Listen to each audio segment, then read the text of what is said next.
Good morning to all. Today we are going to discuss about in computer networks.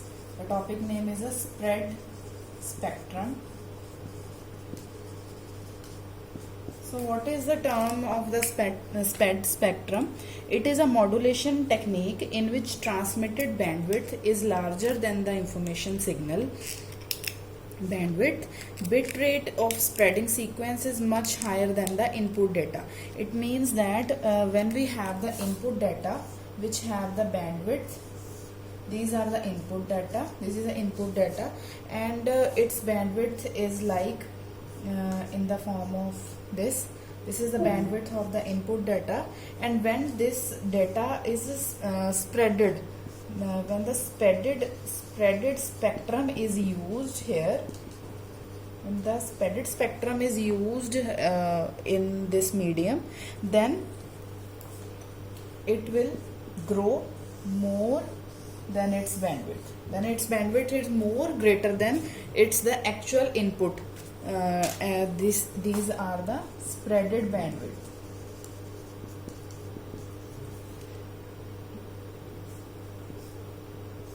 So the range of the for example इसमें हमने क्या किया है, जैसे ये हमारी कोई इनपुट बैंडविड्थ है, इनपुट डेटा हम सेंड कर रहे हैं with the help of a spreaded spectrum. उसकी इनपुट डेटा की बैंडविड्थ सबसे पहले हमारे पास इतनी थी, and with the concept of the spreaded spectrum जब इसकी ये जो हमारी बैंडविड्थ है वो आउटपुट पे जाके उसकी बैंडविड्थ इंक्रीज हो जाएगी. So it is a modulation technique in which the transmitted bandwidth, जो हम ट्रांसमिट ये बैंडविड्थ हमने ट्रांसमिट की है आगे, is larger than the information signal. जो हमने इंफॉर्मेशन, अगर हमने ये वाला इंफॉर्मेशन सिग्नल सेंड किया, then at the receiver and we have the much more bandwidth than the input bandwidth. So what we said that spreading factor और processing gain, इसको हम क्या बोल सकते हैं, या तो spreading factor और या फिर processing gain. then अब हम अब देखो, अब इसको अगर हम numerical form में लिखें, so what we said that BSS क्या है, जो हमारी ज़्यादा bandwidth है, B क्या है, हमारी lower bandwidth. so B हम ऐसे लिख सकते हैं, BSS is equal to L of B. so L means that L time of input bandwidth. जो BSS है, what is a BSS? That the signal which is provided in the receiver end, BSS is equal to L time of bandwidth. इसकी bandwidth जब हमें L time मिल जाए, input bandwidth, so we can also say that L is equal to BSS by B. so अब L क्या है, L is a processing of B. L क्या है, ये प्रोसेसिंग है B की, and where L is equal to, अब हम L इज ये जो हम स्प्रेडिंग स्पेक्ट्रम है, कि इसका नाम से ही हमें क्या क्लियर हो रहा है कि हमारा जो स्पेक्ट्रम हम लोअर बैंडविड्थ का सेंड कर रहे हैं स्प्रेड हो जाता है, ज़्यादा बड़ा हो जाता है जब हम सेंड करते हैं उसको अनदर एंड पे. अब ये it will perform in the two method, with the help of a two method. अब कौन कौन से टू मेथड्स इसमें यूज होते हैं? It can be perform in the analogue method से भी ये यूज किया जाता है, या कह सकते हैं एनालॉग सिस्टम से, as well as the digital system से भी इसको हम बैंडविड्थ को बढ़ा सकते हैं हम स्पेक्ट्रम की. अब जब हम एनालॉग सिस्टम जब यूज करते हैं, तो एनालॉग सिस्टम को हम बोलते हैं FHSS.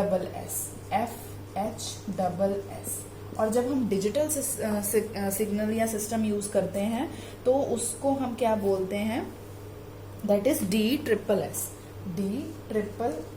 तो ये भी एक आगे जाके हम मॉड्यूलेशन टेक्निक्स हैं ये पढ़ेंगे. अब FHSS क्या है? That is a frequency hopping spread spectrum. What is FHS?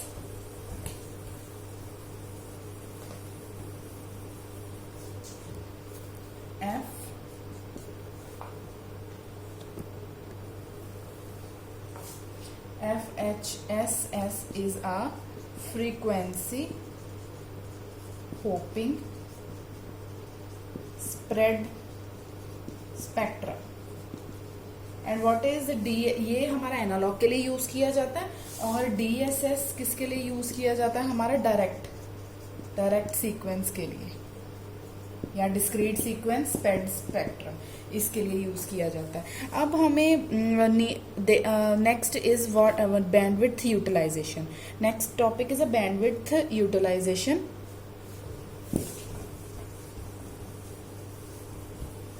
अब बैंडविड्थ की यूटिलाइजेशन हमने कैसे डिवाइड की हुई है, बैंडविड्थ यूटिलाइजेशन।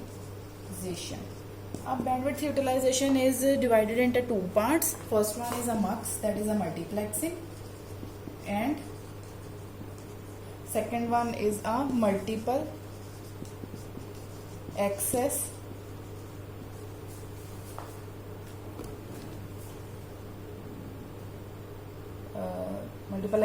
scheme. अब इसमें क्या है कि मल्टीप्लेक्सिंग में हमने क्या पढ़ा, FDM, TDM,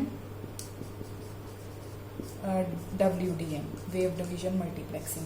where as a multiple access scheme में हम क्या पढ़ेंगे, FDM में that is frequency division multiple access, and TDM में that is time division multiple access, and next one is a CDM में। अब ये जो हम bandwidth utilization is further divided into two parts, that is a multiplexing and a multiple access scheme, whereas a multiplexing contains the frequency division multiplexing, time division, and a wave division multiplexing. And in a multiple access scheme there is a concept of a spread spectrum, and the spread spectrum consists in the topic of the CDMA. The FDMA and the TDMA has a limited bandwidth, and it does not it has a limited bandwidth, it does not require the much efficiency, so that is why the spread spectrum term is used in the code division multiplexing. अब code division में हमारा code division multiple SS में हमारा spread spectrum term use किया जाता है। अब FDMA और टीडीएमए में हमारे सबसे पहले क्या लिमिटेशंस थे, क्या उसमें हमारी कुछ ऐसी लिमिटेशंस रह गई जो हमें सीडीएम में यूज करना पड़ा। The limitation are discussed as a the first limitation of FDM में frequency and time division multiple access. अब इनमें फर्स्ट लिमिटेशन क्या है, we have a limited bandwidth. इसमें हमारे पास लिमिटेड बैंडविड्थ होती थी, and it requires high spectral efficiency, because इनको क्या रिक्वायर चाहिए था, क्या रिक्वायरमेंट थी, it require high spectral efficiency. Second हमारी लिमिटेशन क्या थी एफडीएमए एंड टीडीएमए में, it have a concentrated spectrum, मतलब इजीली हैक्ड जो हो सके, जो इजीली हमारा स्टोर कोई भी चीज हो सके, easily hacked, so it has a concentrated spectrum. Third one is a limitation of the FDM and the TDM is it have a narrow bandwidth spectrum. Narrow bandwidth, अब इसकी narrow bandwidth spectrum है, so ये भी एक इसकी limitation है, that is why we are using the code division multiple access which contain the spread spectrum. अब CDMA में क्या था, whereas in a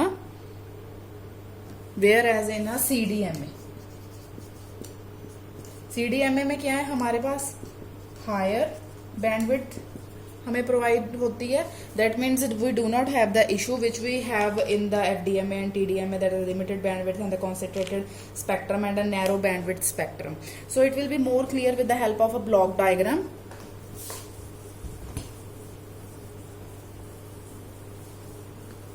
The block diagram of this spread spectrum is that, so there is a transmitter and a receiver section in the both side, and we have to we are going to start with the modulation spectrum.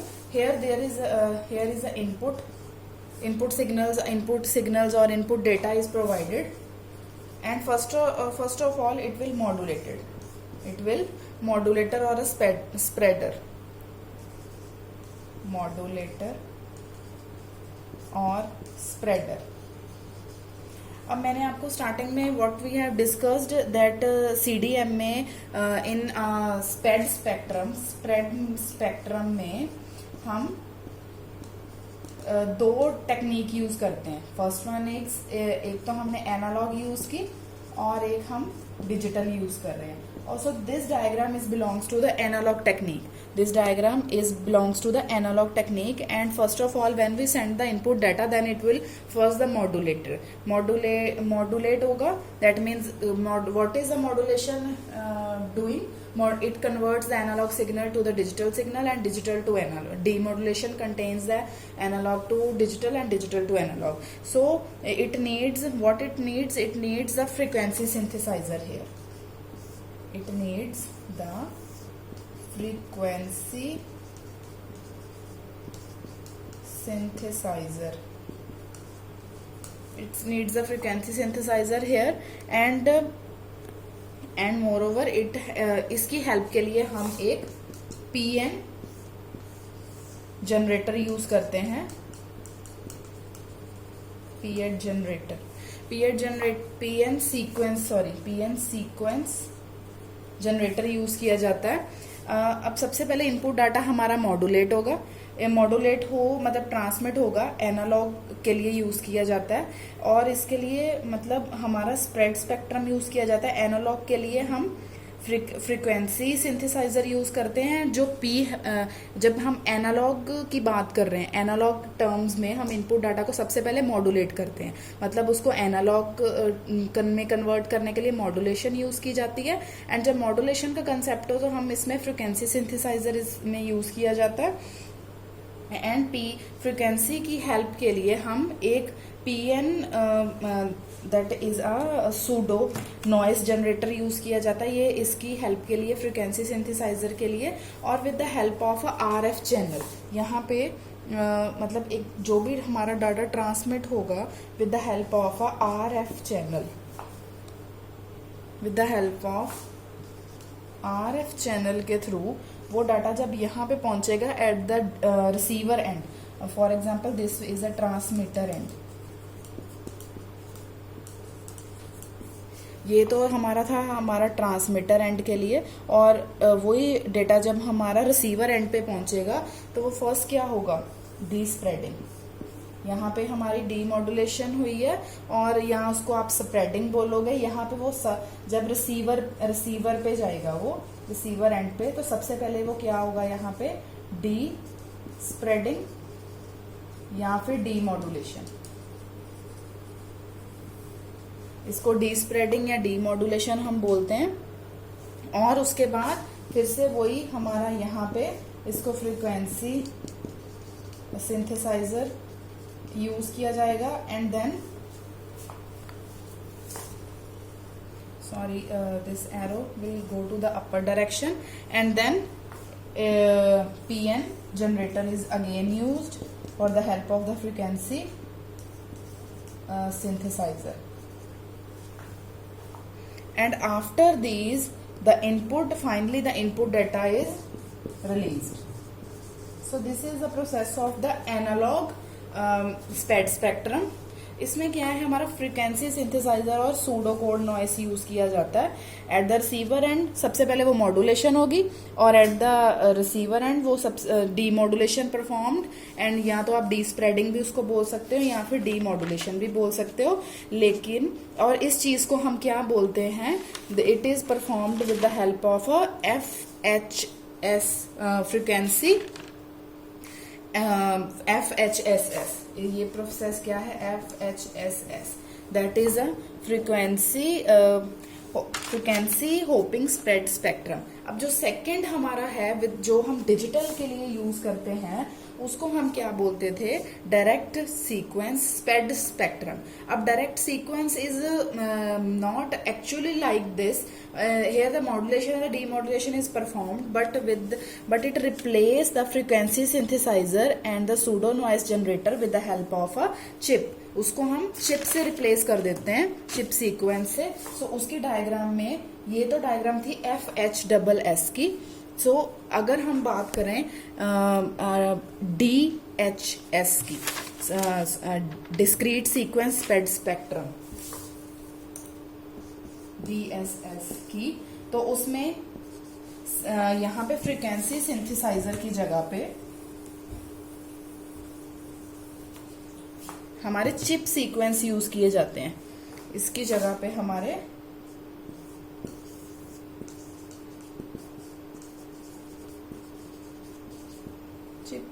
chip sequence is used in both of the side, either in the transmitter और in the receiver side. इसमें chip sequence use किए जाते हैं। अब chip sequence use करने से हमें क्या फायदा हुआ है? दिस कंटेन्स द डिजिटल, ये डिजिटल में यूज किए जाते हैं। इसमें क्या है कि इसके चिप सीक्वेंस कंटेन क्या करता है? Chip sequence contain the particular code. इसमें एक पर्टिकुलर कोड होते हैं जिसकी हेल्प से स्प्रेडिंग होती है। It means that a transfer जो भी हमारी होती है, डीमोडुलेशन होता है रिसीवर एंड पे, वो with the help of a chips या फिर कोड्स की फॉर्म में होता है।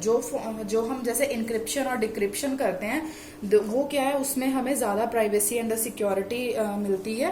अब next we are studied the significance of a spectrum. So the continue with the spectrum. Next we are going to study about the significance.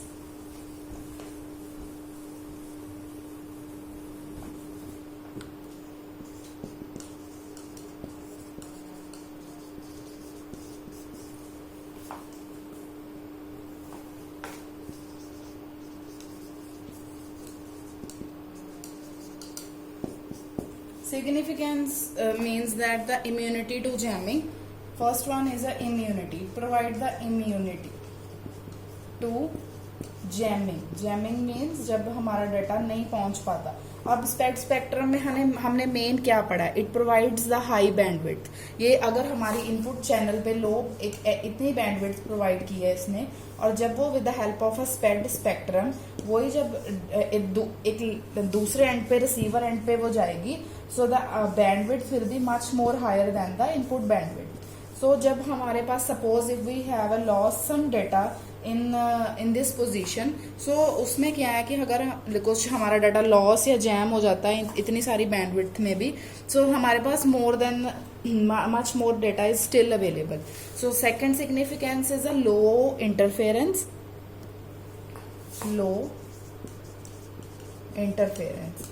इसमें कोई और सिग्नल की इंटरफेरेंस नहीं होती। इसमें interference because it is using the wide band technique, whereas the previous spectrum uses the pseudo noise generator and that is why there are much more complicated, and it contains a high processing gain. It contains the high processing gain. Next is a fourth one is a easy encryption. Easy encryption. अब what is encryption? Encryption means कि हमारे data को एक ऐसी security provide की जाती है कि wrapping of a data in the coding, wrap कर देना डाटा को, इनक्रिप्ट करना, so that when the data transfer from the transmitter to the receiver, then the data will not loss. हमारा डाटा लॉस ना हो, वो डाटा को security provide करने के लिए हम इंक्रिप्शन करते हैं। Sender sends the encrypted data and the receiver then decrypt the data, so that there are some security codes running behind the spectrum in the digital, in the DSS. And the last significance is it provide the greater security. अब greater security कैसे provide की जाती है? जब यहाँ पे codes में data सिर्फ होता है, so code only desired the receiver and. कुछ कोड्स यूज किए जाते हैं जो कि सिर्फ सेंडर और रिसीवर के बीच में है, जिसमें क्या क्या हैकिंग की पॉसिबिलिटी नहीं रहती। So these are the significance of the spectrum. Spectrum में क्या है कि अगर हम इनपुट डेटा हमारी लो बैंडविड्थ होती है, तो with the help of a spectrum it will increase much more bandwidth in the outside of the output of the data. दूसरी साइड पर जाके उसकी spreaded spectrum bandwidth much greater हो जाती है, और it can B it can be used in a to portion, मतलब analogue और डिजिटल में हम दोनों में कैसे हमारी मॉड्यूलेशन परफॉर्म की जाती है वो हमने डिस्कस किया है, और कैसे हम डिजिटल में कोड्स यूज करते हैं और एनालॉग में हम frequency synthesizer and the pseudo noise generator use करते हैं. So this is the SPED spectrum definitions with its synthesis, with its significances and its diagram. Thank you.